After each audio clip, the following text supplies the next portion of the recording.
Bismillahirrahmanirrahim. Dear students of class 9, today we will do the question answers of unit number 4, the daffodils.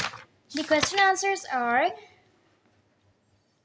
Is there any personification in this poem? If yes, where? कहते हैं कि अगर इस poem में कहीं पर personification use हुई है तो कहाँ हुई है? इसका आंसर है yes, personification were used in the poem as personification इस poem में use हुई है कहाँ पे? Crowd of daffodils and number 2 dancing and tossing their heads. Crowd of daffodils कैसे? क्योंकि crowd किसकी quality है?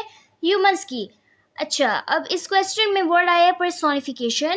So first you have to know that what is personification. तो हमारे बुक में मेंशन है personification is literally device in which human qualities are attributed to inanimate objects or non-human things. यानी personification क्या है जिसमें ह्यूमन क्वालिटीज़ जो है वो इनएनिमेट ऑब्जेक्ट्स क्या? जो एक एनिमेट होते एक इनएनिमेट. एनिमेट वो जो लिविंग होते हैं, इनएनिमेट जो नॉन लिविंग होते हैं.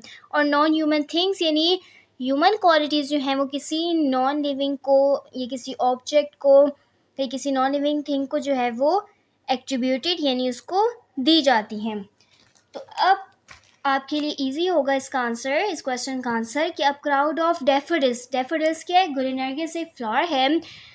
नॉन ह्यूमन थिंग्स यूज़ हुआ था यानी ह्यूमन के अलावा जो बाकी चीज़ें होती हैं. अब डेफोडिल्स की बात आई है तो ये तो लिविंग है.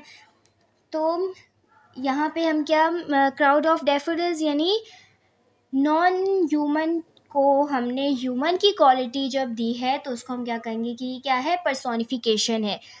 तो crowd of daffodils and number 2 dancing and tossing their heads. अब डांसिंग और टॉसिंग यानी हिलाना. देयर हेड्स अपने सर को हिला रहे थे यानी उछल रहे थे. तो ये भी क्या है? ह्यूमन क्वालिटी है. क्वेश्चन नंबर 2 है right at least 2 lines showing similes.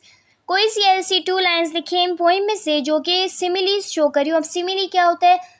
Simile ये होता है कि किसी एक चीज़ का दूसरी चीज़ के साथ कंपैरिजन लाइक वर्ड यूज़ करके या एज वर्ड यूज़ करके करना. यानी हम किसी चीज़ का कंपैरिजन करें और हम कहें she is like a diamond.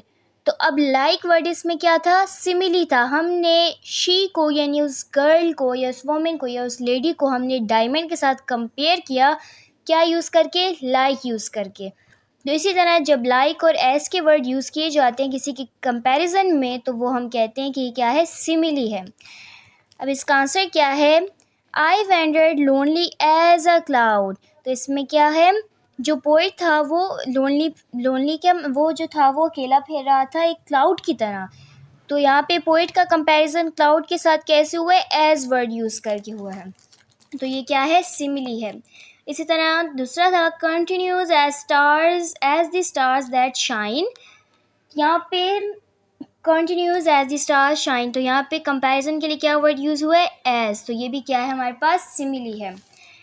फिर है what does the word crowd exactly mean. Crowd का असल में मतलब क्या है? पोइम में तो क्राउड ऑफ डेफोडिल्स तो यूज़ हुआ था कि यानी जो डेफोडिल्स का जो वो बहुत सारे डेफोडिल्स थे वहाँ पे तो उनके लिए क्राउड वर्ड्स यूज़ हुआ था जो कि हमारे पास क्या था? पर्सोनिफिकेशन था. लेकिन एक्चुअल में क्या मतलब है क्राउड का? तो एक्चुअल में मतलब है the word crowd exactly means a group of people. इंसानों का जो ग्रुप होता है उसको क्या कहा जाता है? क्राउड. फिर है हमारे पास question number 4 why does the poet compare himself to a cloud. Cloud के साथ जो है वो पोइट ने अपना आप कंपेयर क्यों किया था? आंसर है the poet compare himself to a cloud because he was wandering aimlessly over the hills. क्योंकि वो जो था वो वादियों में अकेला फिर रहा था बगैर किसी मकसद के. जैसे कि क्लाउड होता है. क्लाउड जो है वो हवा में आसमान में बस जा रहा होता है, कोई मकसद नहीं होता. तो इसी तरह पोइट अपना भी कह रहा है कि वो हिल्स में जो है वो एमलेसली यानी बगैर किसी मकसद के फिर रहा था एक क्लाउड की तरह. क्वेश्चन नंबर 5 है right the main idea of the poem. Poem का मेन आइडिया क्या है? तो the main idea of the poem is that Beautiful memories of nature can cheer one in later times through the power of imagination. कि जो nature की यानी कुदरत की खूबसूरत यादें होती हैं वो एक बात के वक्त में किसी को भी खुश कर सकती हैं through the power of imagination, ख्यालों की ताकत से। क्योंकि जो वक्त गुजर जाता है, जो यादें होती हैं वो सिर्फ ख्यालों से ही जो है वो हमें खुश कर सकती हैं। तो क्या, through the power of imagination, कि हमें ख्यालों के ज़रिए जो है वो कुदरत की खूबसूरत यादें जो है हमें वो खुश कर सकती हैं। Do you like this poem? Why? Answer है, I like this poem because the poet has beautifully described true beauty of nature in an impressive way, which connects its readers to the feeling which that poet felt at the moment he saw these golden daffodils. मेरी अपनी wording है, आप यहाँ पर कुछ भी लिख सकते हैं। आपको ये पोएम किस अंदाज में जो है वो अच्छी लगी है, आपको क्यों अच्छी लगी है? मुझे इसलिए अच्छी लगी है क्योंकि इसमें जो है वो पोएट ने एक बहुत ही खूबसूरत अंदाज में जो है वो कुदरत की खूबसूरती बयान की है, जिससे जो है जो रीडर है यानी जो पोएम को पढ़ रहा है वो उस फीलिंग के साथ जुड़ सकता है जो कि पोएट उस वक्त फील कर रहा था जब उसने वो गुले नरगिस देखी थी। तो जब जो वो फील कर रहा था वो कुदरत को देखकर, वो नेचर को देखकर, नेचर की ब्यूटी को देखकर, तो जो इस पोएम को पढ़ने वाला है वो भी वही फील कर रहा होता है। फिर है हमारे पास why are the daffodils called golden? Daffodils को गोल्डन क्यों कहा गया? तो आंसर है, the daffodils were yellow and they were shining in the sun like gold. एक तो डैफोडिल्स जो थी वो येलो थी, गुल नरगिस हमारे येलो थी, और दूसरा वो सन में धूप की रोशनी से जो है वो एक शाइन कर रही थी गोल्ड की तरह, तो इसलिए यहाँ पे इसको गोल्डन डैफोडिल्स कहा गया है।